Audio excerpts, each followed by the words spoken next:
কিনে ফেললাম নতুন একটি ফোন ইনফিনিক্স হট 16 প্রো। তো চলুন আজকের ভিডিও শুরু করা যাক।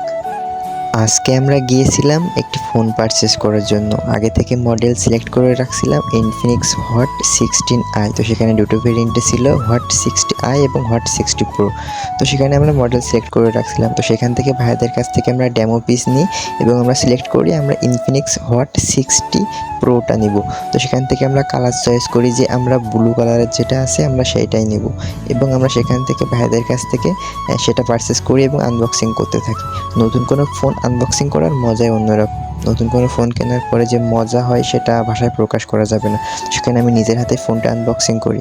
ফোনটি ছিল খুবই লাইট ওয়েট এবং আমার কাছেও ফোনটি খুবই পছন্দ হয়েছিল এবং সেখান থেকে আমি ফোনটি আনবক্সিং করতে থাকি। দেখতে পাচ্ছেন কাঙ্ক্ষিত ফোনটি হলো ইনফিনিক্স হট 60 প্রো। ফোনটি ছিল খুবই লাইট ওয়েট এবং দেখতেও খুবই সুন্দর। তো সেখান থেকে আমি ফোনটি বাইরে বের করি। বাইরে বের করার পরপরই ভাই হাত থেকে ফোনটি নিয়ে নেয়। সে নিয়ে কিছু ছবি তুলতে থাকে, কারণ তার দোকান থেকে এই ফার্স্ট ফোনটি সেল হলো, মানে এই মডেলের ফোনটি আর কি। তো সেখান থেকে আমি দেখে নিচ্ছিলাম সব কিছু ঠিকঠাক আছে কিনা, যেমন চার্জার, সিম ওপেনিং কি আর টুকটাক যেগুলো থাকে, ব্যাক কভার। তো সেখান থেকে একটি ব্যাক কভার দেয়। ব্যাক কভারটি ছিল খুবই হার্ড প্লাস্টিকের বলা যায়। এটা দিয়ে হয়তো ফোন খুব একটা প্রোটেকশন পাবে না।